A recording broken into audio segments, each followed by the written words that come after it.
Hello. Oh, good to see you, Rugby Australia. Welcome along. What is going on, team, and welcome back along to the Super Rugby Preview Show. Now, to this week, it's called Super Rugby Preview Show as a whole because we have a new guest in the region of Super Rugby. That's right, Australia is making their comeback with their first round of Super Rugby AU. Yep, that's the best they could come up with. It starts this weekend as well and will run alongside Super Rugby Aotearoa throughout the next few weeks. So this week on the preview show and the following weeks as well, we're going to be having a look at two competitions effectively, the two games out of Super Rugby Aotearoa and the two games out of Super Rugby AU. So brace yourself everyone, we'll get straight into it, and we've got a couple of special guests as well for this week's previews. But first things first, we need to look at who is going to be claiming this beautiful thing this week. So it's only fair that the Super Brew segment of the show has a Super Brew yellow cap to go with it as well. And you can see with your own eyes that we've had two people with the yellow cap this week, and it is Driving Maul. Oh yes, he has come up pretty well to come away with the yellow cap, but he is not the outright only one to pick it up this week. Toothpick. What a name, and Toothpick. That is a great little name. He's also grabbed himself the yellow cap to don on his noggin this week as well. Amazingly, the wooden spoon also came inside the top 5 of Nick 42, picking it up and dropping just one spot down to 4th position. How remarkable is that? The wooden spooner was in 3rd to 4th, and the yellow cap winners were in 6th and 7th, with Driving Maul coming up 6 spots with that great round of picks from him this week. So it's all to play for, as you may see here. Top of the table is still yours truly. And I'm not sure why Super Brew haven't approved a picture I put on here last season. Despite all that, I'm going with the majority of you guys who just have the silhouette. Maybe I should try and fix that. But top of the table it is, and I'm pretty happy to be there.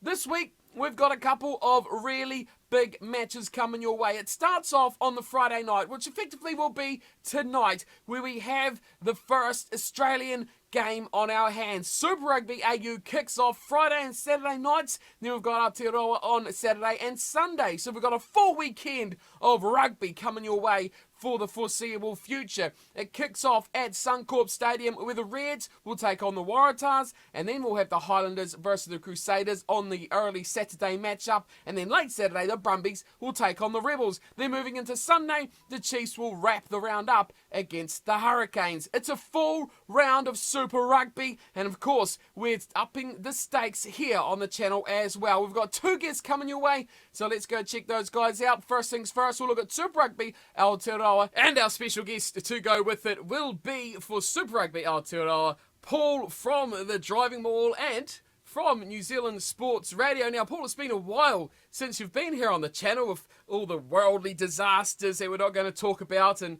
other garbage that's gone on. But, I mean, it's been a while since you've been here. A lot's changed in your world of your videos and what happens on your channel. So, New Zealand Sports Radio, people that don't tune into your channels and do watch mine, which is probably pretty rare, do you want to give a little bit of insight about what you do on that? And welcome along yet again. Thank you very much. Yes, everything's changed, but it's all still the same. I'm still just doing videos and podcasts from my bedroom. So yes, it's the same. But no, yeah, we kicked off New Zealand Sports Radio because obviously Radio Sport shut down, but we're going to do it differently. We're going to do it in a way that is to help you guys enjoy sport more. So every morning we have the morning sports briefing at 7 a.m. That comes out 7 days a week to keep you up to your best way to start the day, up to date with all the important sports news. I've even got catchphrases. Look how professional I'm being now. We then got a whole bunch of long-form interviews, and we're giving lots of different sports platforms. Not only are we talking to people like Rennie Ranger, coaches and CEOs from Northland, where else have we been? What, Northland, down to Southland, with Bay of Plenty, Hawke's Bay, Tasman, all in between.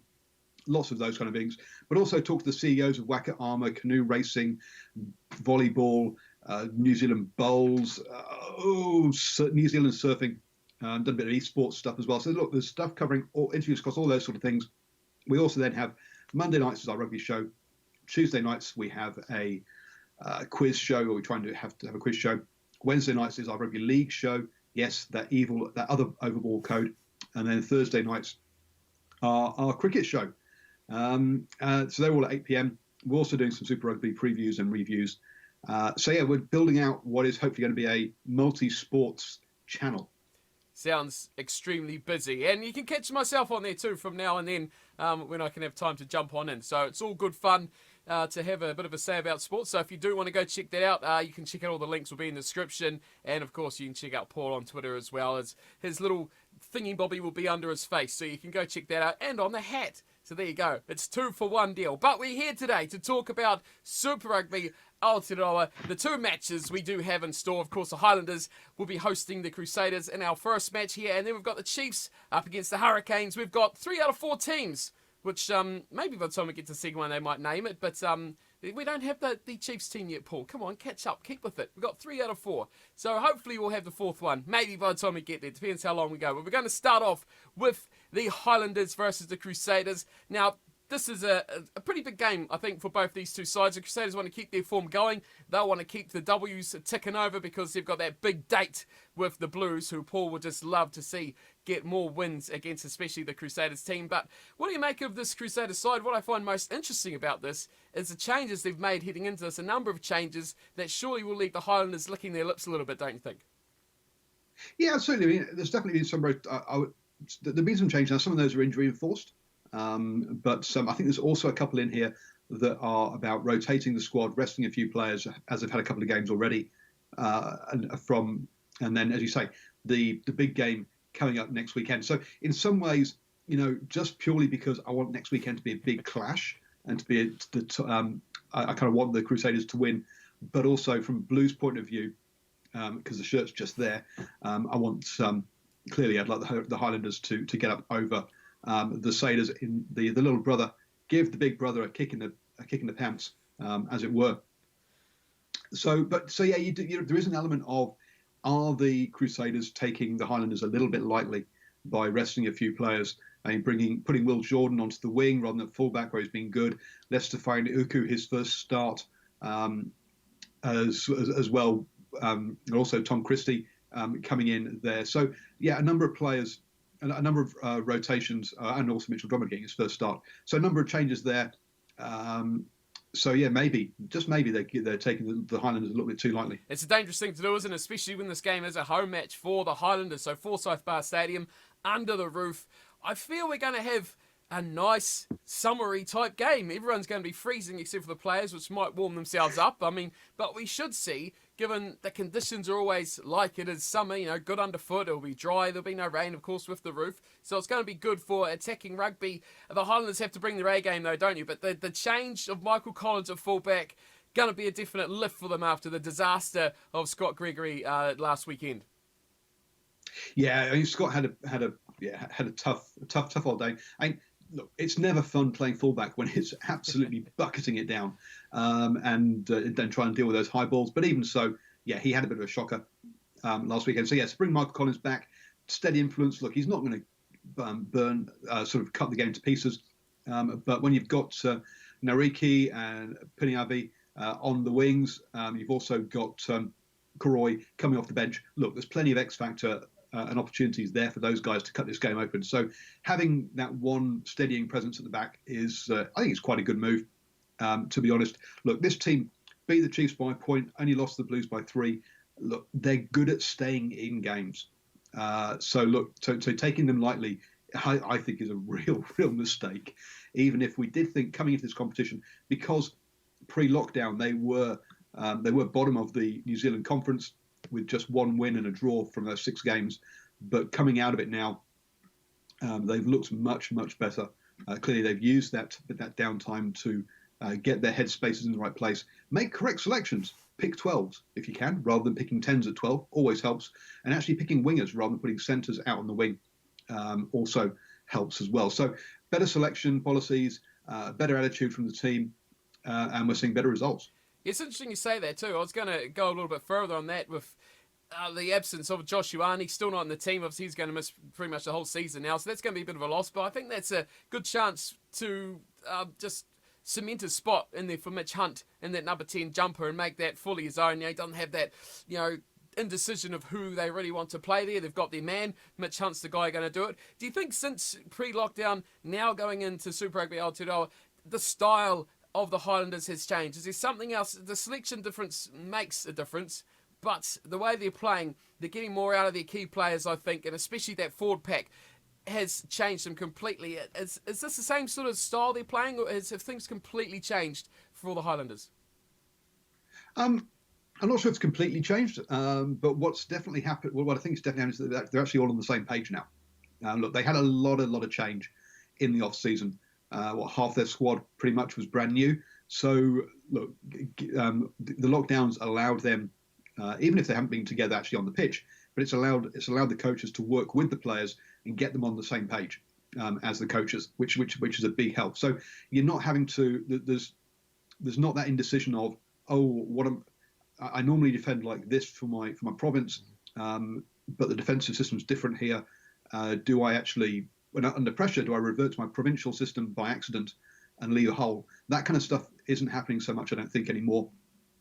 Also, there's an element of, look, again, and also on the attack side of things, this is what they want us to do on attack. So, hey, yeah, we're more together to do that. So I'm not sure. Yes, there probably is a slight change, as you say, because of those selections in the back line. But as you say, the difference is really up front rather than in the back line. And I think that's probably more to do with the players getting on the same page as the coaches. Yeah, there's an exciting talent at number 8. I talk about him every single week, but Marino Makaele-Tu'u is the man, and he is again starting there with that number 8 on his back. He's going to be the one to watch that back row battle.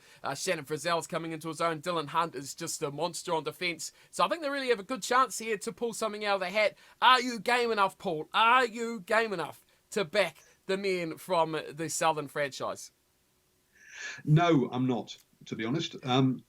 But I am game enough to say it's going to be really close and just pick the Crusaders by 3. Yeah, I've gone with a similar sort of style. I'd love to pick the Highlanders. It's the kind of thing, if the head and the heart always comes in the way, but the Crusaders are just such a professional outfit. I feel they're going to get the job done. I feel it's going to be a really close game, really entertaining. The crowd should certainly be on their feet for this one, but I'm going close as well. Crusaders by just 5 for me. And another losing bonus point for the Highlanders would be a good result as they just keep that position up there, keep the points flowing over there, and keep the pressure on the two teams that we've got next in game number 2, the Chiefs and the Hurricanes. Let's just quickly, as far as the flow of the game, look, the Crusaders basically get out in front, let the other team come back, and then close out the game.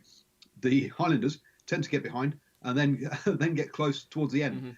So yeah, the perfect matchup from that point of view as to the flow. Yep, and I mean that's going to put the pressure on. Like I was saying, against these two teams in our second game from Super Rugby Aotearoa, the Chiefs and the Hurricanes, winless so far in the competition. We've got the lineup for the Hurricanes, which has just been announced. We'll have a bit of a looky while we're talking about it, see if the Chiefs have done anything, but it looks very unlikely. Nope, they've done nothing. Useless Chiefs, absolutely useless. It's Friday afternoon.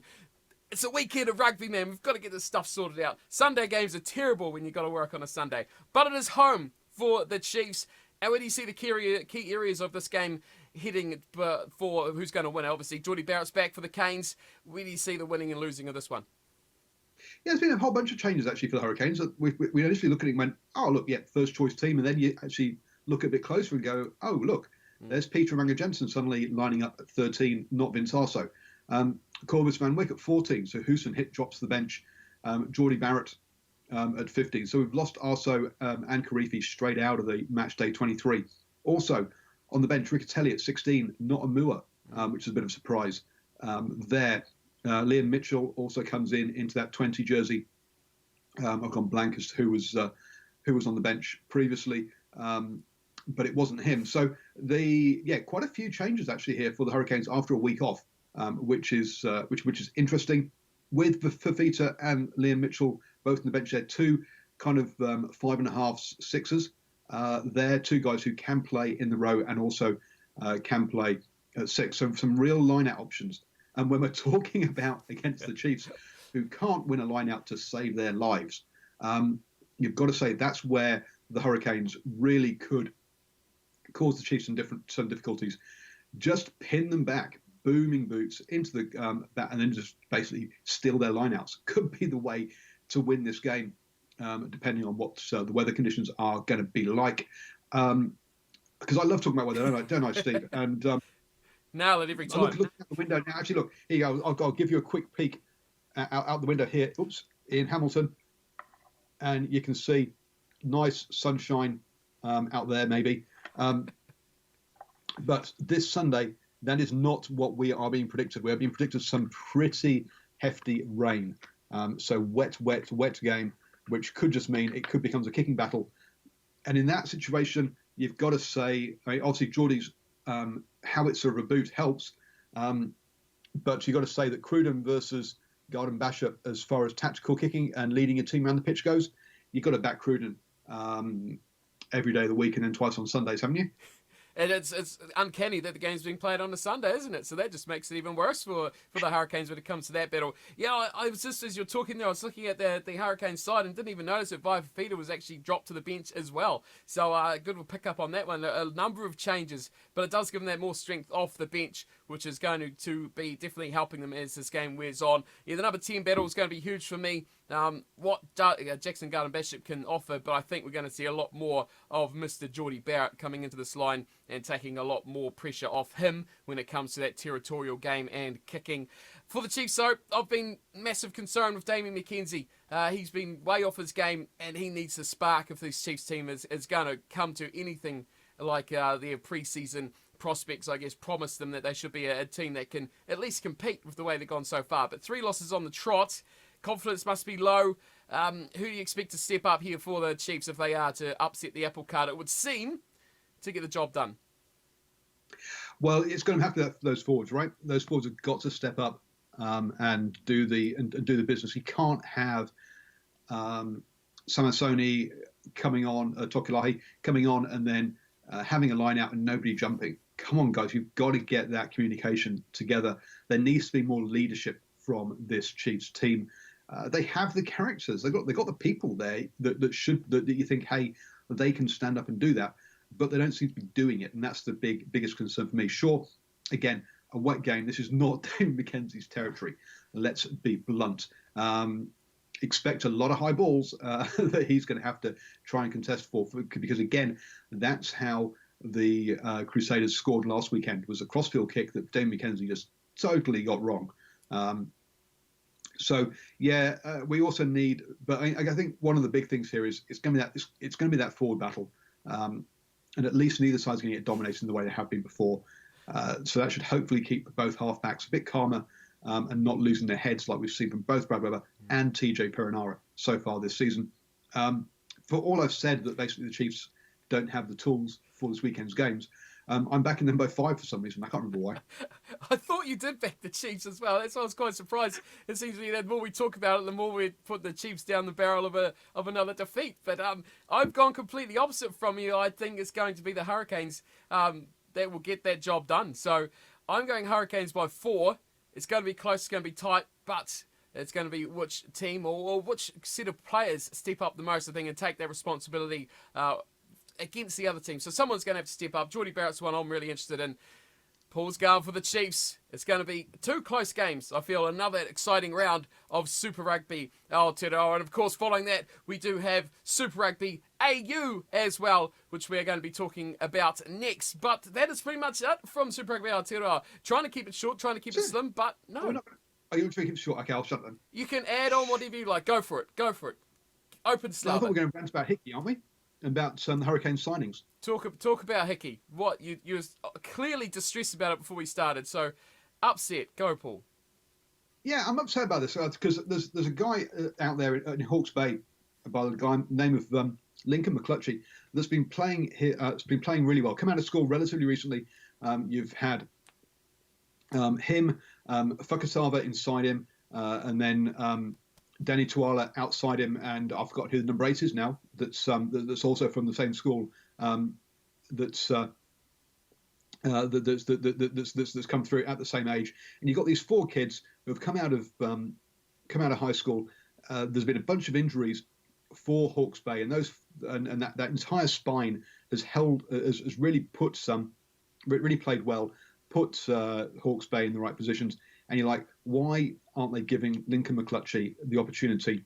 Why are they going for a guy who's been overseas for 5 years, failed at the Blues in Auckland already, was second choice in Edinburgh, so hardly high-flying European quality guy coming home. And they've gone for him over Lincoln McClutchy, who is one of the future, who I see as one of the future fly halves for New Zealand. So really, I just scratch my head there as to what as to what they're doing there down in Wellington. To be honest with you. It is interesting, isn't it? I mean, well, he can't play for the Highlanders if he wants to play with Whakatava, because Whakatava should still be down there as well. So let's get those link-ups nicely. That also gets me. Yeah, why isn't Whakatava getting time on the bench for the Highlanders? I mean, it's Kane Hamilton. Really? I mean, does he really like pushing buttons? I mean, for me, not really. I mean, look, I'm not saying he's a bad player. How old is he? I'm just having a quick look up now. 29 though, right? Let's be honest. He's not the future, is he? Let's be blunt. Whereas Whakatava, the few few opportunities we've seen him have, he's played really, really well. So yeah, very disappointed there that they're not actually giving players like Whakatava, like Lincoln McClutchy a go, and that players like Kane Hamilton, who, let's be honest, are never going to be All Blacks. Why do they even? Why are they giving these guys the game time? I just don't see what it's doing for the future of rugby. It's interesting you talk about that too, because how often does Darren Smith play the full 80 minutes? Quite often. Do they not have the faith? I mean, Hamilton's been around that Highlanders set up for years and years and years and years and years, and I think he does do a solid job when he does come on. You're right, he's never going to go to the higher honours. He's never going to start over an Aaron Smith, and really, even if Aaron Smith wasn't there, would you really start him in that case either? So, yeah, I do agree with you, but yeah, the future still certainly. I mean, Whakatava's been around for a few years too, hasn't he? I think he'll be probably heading towards his mid-20s or so as well. So he's been 3 years at the Highlanders. If I'm going to see, he's 20. Is he only 20? How many years has he been at the Highlanders? He's been there at least 2 or 3 years. He's been there 2 years. Yeah, but oh wow! See, that's what I thought. He came to school at 18 and was playing Mitre 10 Cup at 18. There you go. That's why I thought he was mid. I thought normally they come in about 20. And he's played 2 or 3 seasons. I thought you're looking 23, 24-year-old. So that's madness. That is even more madness. No, start Whakatava. There we go. We need to start a new hashtag. It was Rob Thompson in black. Then it was Makele Tu'u in black. Now we're going to get Whakatava in blue for the Highlanders. So we've got all sorts of missions going on here on the channel. But yes, anything else you'd like to add, Paul, before we wrap up on Super Rugby Aotearoa? No, as you say, Whakatava seems like it's been around forever. Yes. You've got Solomon, I think it's Solomon Funaki, Whakatava, Lincoln McClutchy, and Danny Tuala. Those, as I say, those 4 guys are all 2021. Basically, obviously, Whakatava will be 21 this year. He's born in December, but they're all 2021. They've all been out of high school. They all literally joined straight out of high school, straight into the Mitre 10 Cup, and was starting straight away. There is if you want to see some real good young players, and keep an eye out for the Hawke's Bay when the Mitre 10 Cup comes around. Very good. And that does do it for the first segment of this one. We're following up straight away with Super Rugby AU. Big thanks for Paul for coming on as per always. And maybe we'll be seeing him more on the channel. And you'll be seeing me on his one as well in the future as well. So go check out New Zealand Sports Radio on Facebook and on YouTube and all sorts of social media places. They are everywhere. So big thanks, Paul. And let's move on to the second part. Hang on. Let's just before you go. Yes. Noah Aga Neat Wasi. I've been practicing. Noah Aga Neat Wasi. Am I anywhere near? Noah Aga Neat Wasi. Yeah, pretty close. Noah Aga Neat Wasi. Yeah, not too bad. Pretty good. Good work. We'll give you a pass back on that. Go Mark. Loving your work. So moving on to the second part of the preview, we're going over the ditch to the land of Australia for Super Rugby AU. We have 2 more games coming your way, and we're going to switch up the guests, and we've got our resident Australian expert Brett back on the show to talk us through these 2 matches from the new competition, round 1. A lot of unknowns. Brett, welcome back to the channel once again. Looking forward to Super Rugby AU getting underway this weekend. Yeah, I'm looking forward to it. Don't know which video is going to go first. You either have already seen me or you haven't seen me in a while, so hello or hello again. It should be hello again. I hope it's hello again. Should be definitely hello again. So, yes, of course, if you didn't see it, we did do a whole competition preview that will be going out probably, hopefully, a few hours before this preview. We looked at the whole competition of Super Rugby AU. We had a look at the new rules, had a look at how the competition is going to go, and, of course, the 5 teams that are involved. Today, of course, is just the round 1 preview. We've already had a look at the Super Rugby Aotearoa matches. Now we're going to look at the 2 games coming out of Australia, which will be the Reds hosting the Waratahs and the Brumbies will be hosting the Rebels. So we'll dig straight into it. First game of Super Rugby AU. What an occasion this is going to be. Reds versus Waratahs. Yes, just so ready to go. Is Australia on the edge of their seat for this big game in Australian rugby? Well, I know I'm keen for it. It's good to have, especially Friday night footy back as well. Obviously the Aotearoa games have only been Saturdays and Sundays, so it's good to have something on Fridays to watch as well. And I think obviously starting off with the classic rivalry, Queensland New South Wales is a pretty good way to start it. Now the big thing I look at when I see this Reds team, you got 3 kind of fly half playmaking players in the starting lineup. James O'Connor starting there at 10, Hamish Stewart's at 12, and they got Bryce Hegarty at 15 as well. What sort of indications does that give you? How's he going to play? I mean, James O'Connor, to me, he's not that out and out 10, is he? He's not the guy who's going to play that core fly halves role. Do you think there's going to be a lot of switching around between likes of O'Connor, Stewart, and Hegarty in their first receiver role for the Reds in attack? Yeah, I honestly don't know what to expect from that lineup. A lot of playmakers, but Ties there's a lot of inexperience there in that team. So when you have guys who can create space and set up other people as well, it's never going to be bad. How they're going to sort of fit it between the 2 of them. I think James O'Connor, from what I saw, especially last year in the Wallabies, I think James O'Connor, I like having him in the centres. I think he's a pretty good centre. Never really rated him as 10. I know he played quite a lot of 10 for the Force back in the day. But I've never really rated him as a sort of a world class fly half. I think he's sort of better in the outside backs or the centre. So it's a bit weird. They're sort of going to have to. I'm sure Brad Thorne's got a whole game plan of how it's going to work out between the 3 of them. But just on paper, I'm not really sure how they're sort of going to work out who's going to do what and whatnot. Is of course in your Western Force, the team on the bye this weekend, which is a bit of a shame. We could have talked them up and been ultimately disappointed with how they performed, but we'll have to save that for another weekend, I guess. Up against no other Waratahs, and I mean, you kind of know what you're going to get from this Reds team, aren't you? They've got a big pack, they like to play that forward-based game, and I think with those 3 teams, they're going to kick a lot. So that kind of gives you some indication, of course, of the kicking laws that have come in for this competition. Maybe this will be the team that'll really start to stretch them and see how they will actually play out. The Waratahs, on the other hand, boy, a lot of inexperience, like you said, a lot of guys. I mean, from my perspective, I have no idea who a lot of these guys are. Joey Walton, Mitch Short, William Harris, a lot of names that we've not seen before, but there's a few experienced guys in here you've got to expect a lot from, likes of Jack Maddox, I think at fullback, has to be a guy they rely on. There's a fair bit in that second row, and especially as much as we hate to see him, Michael Hooper is going to be key for the side if he performs, if he stands up. But I think this has to be a year where he leads this Waratahs team who generally play like headless chickens, don't they? Yep. Or I mean, they've certainly got the power of memes in their locks. They got Ned Hannigan and Rob Simmons. So if that says anything about this Waratahs team, I think it's that. There's some good players. Obviously, we're trying to figure out how to say his last name before we started.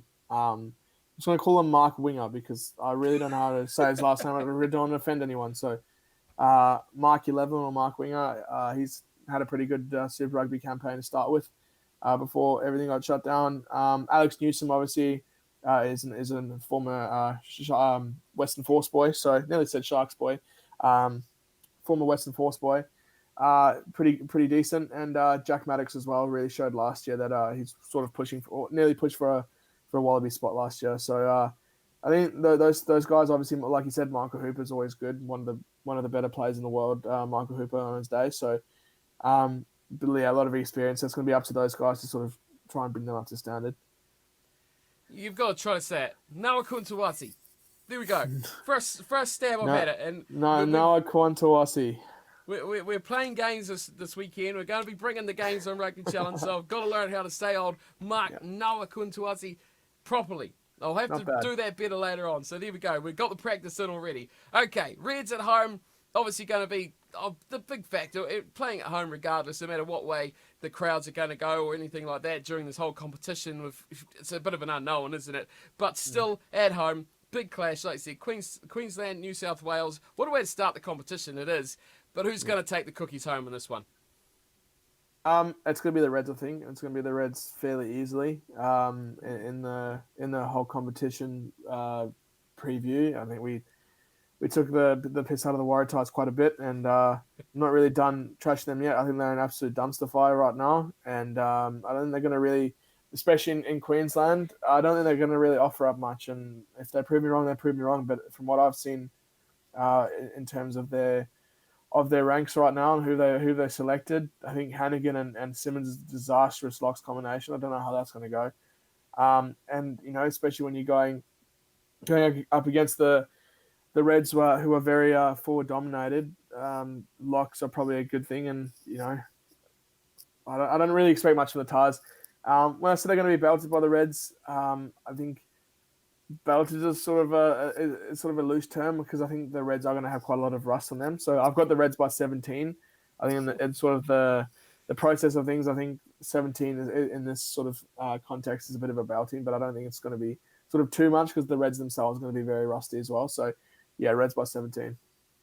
Geez, in the context of what we've seen rugby over the last 4 weeks, 17 points is astronomical. That is a thumping. That's almost retire the whole squad and go home at the rate it is. That is a huge margin. I've gone the same a pick as you, but nowhere near as much. But I would be quite happy if that a result. If you get exact margin, I will happily take the hit on the difference of points. But I've got the Reds by just 2. That's a driving more pick. It really is. It really is. I've gone a bit soft, haven't I? But I mean, it's Super Rugby Aotearoa. No game, every game so far, just about has been decided by that losing bonus point or less. And it's hard to get out of that mindset, I think. But you just don't know what this competition is going to bring. You don't know if it's going to bring lots of points, how good these teams are going to be, if there's going to be any mismatches. There's so much unknown, especially continuing on from a competition that has had so much change, so much downtime. The first round is always the hardest one to pick, so we've got to be a little bit conservative. We'll see how these two sides go, but I definitely am on your side there. Big team, big players, big pack. It's going to be great to see Telea Tupo, guys like Lokan Salakai Loto, those big boys running hard, smashing into those Waratahs, and hopefully we see a Reds victory. Like I said, I'll happily take the points hit on this one for a bigger Reds victory. So that is game 1. Reds, both of us agreeing that it's going to be a home victory for the Queensland side over the New South Wales Waratahs. We'll move into game 2 now, which will see the Brumbies hosting the Rebels. And boy, we looked at these teams just before we started recording this, didn't we? And we looked at that Brumbies side and we thought, wow, this team is still really good, isn't it? Yeah. Oh, 100%. Just looking through the names, it looks like it actually looks like a Super Rugby side, which is not. It's not what you can really say for a lot of the other franchises and their sort of lineups right now. You just look at a James Falafel, Alan Alatoa, that front row, best in the competition by a country mile. You got the experience of guys like Joe Pyle and obviously Pete Summer coming off the back of the scrum. They're just a lot of class really, and very experienced guys. They've sort of gone the other way into what some of the other teams are doing. A lot of experience. A little bit of youth as well, a bit of inexperience, but like you said before we started recording, the fact that they have Scott Seo on the bench is it says a lot about sort of the position they're in right now. So in terms of their lineup and on paper, they're looking very strong right now. They are indeed. We know how they're going to play as well, don't we? We talked about it a bit in the competition preview. We know the Brumbies are going to play that same sort of style. We were interested to see how they're going to be affected by the change of the rules, especially with the held up over the try line, resulting in a goal line dropout as opposed to the 5 metre scrum. How that's going to affect their style, if they're going to change anything up or not. I think they're going to just keep on what they know, keep on what they're good at. And like you say, with guys like Falau Fainga back, he is that try machine when it comes to the maul. This pack looks just so good and so dangerous, and they just don't lose much when they go to their bench either. When you flip the whole thing on the other side and you have a look at the Rebels, there's a few little holes and gaps and quite a few question marks, but there is a good core, a good spine in that team. Yeah. But like we've seen from the Rebels in the years gone by now, it's consistency, isn't it? And it's the fact this team just can't put it on the field each and every week and give that same performance. And against the Brumbies team, this is a really hard hit out for them first up, isn't it? Yeah, I think in the forwards, the Brumbies had a clear advantage, but I think on paper, I think the Rebels might have the advantage in the backs. They've got a lot of experience. You like guys, experienced Haas, Ryan Lawrence, Matt Tamua. Obviously, Marika Betty is the best player in their team and has been for quite a while. The reigning Johnny Eels medalist as well in Australia, and had a good start to the year. One of the only Rebels players that really did, and had a really good year last year. The centers is great defensively. Bill Meeks, Reece Hodge, can't really get better than that in Australia, and obviously Dan Hallett-Petty, ex-Force player, just has a special place in my heart. I love me some DHP, so got a really experienced group of backs and a very competent group of backs, and so it'll be interesting to see how that works. Like you said, I think the Brumbies are going to play a very forward-dominated game, so how the Rebels sort of respond to that. If you compare the two front rows, especially, it's looking a bit grim. Obviously, Jordan Ulisi is very experienced, but not too sure about the two props. So it's going to be interesting in the scrums. It does look like it might be a tough night for the Rebels in their opening game on the Saturday night. I can't see them really getting too much out of this. If they do decide to go to their back line, they could get a little bit exciting. But we know the Brumbies especially, they are very sound defensively. They're very structured and they can close things down. Although they don't attack as much themselves, they know how to defend, and they are a very, very good defensive side. So I think we're going to see them just holding the wall, kicking for corners, looking to go to that advantage in their pack, which is a huge advantage in that pack. And, doing things like the penalties, going for the sticks, going for the corners, that will be their game plan through and through. The Rebels, for me, they just, like you say, they need to attack. They need to go to the corridors. They need to go to those finishers, those guys that can score tries, do it in sevens, and try and do it that way over the Brumbies and keep it out of the forwards if they can, because that's really where it's going to struggle for them. You're going for a home victory. Brumbies to kick off with a win alongside the Reds. Yeah, I think so. The Rebels, like you said, it's hard to tell what we're going to get out of the Rebels, and they've always been. It's hard to tell, but I think like you said, the Brumbies, lots of experience. They got the home. Thank goodness the game's on in Victoria, because it probably wouldn't happen. So I'm going with the home win. I'm going Brumbies to win by 6. So a lot smaller margin than the other one. I think it's going to be a lot tighter of a game, and it depends how much the Brumbies can capitalise on their forward dominance.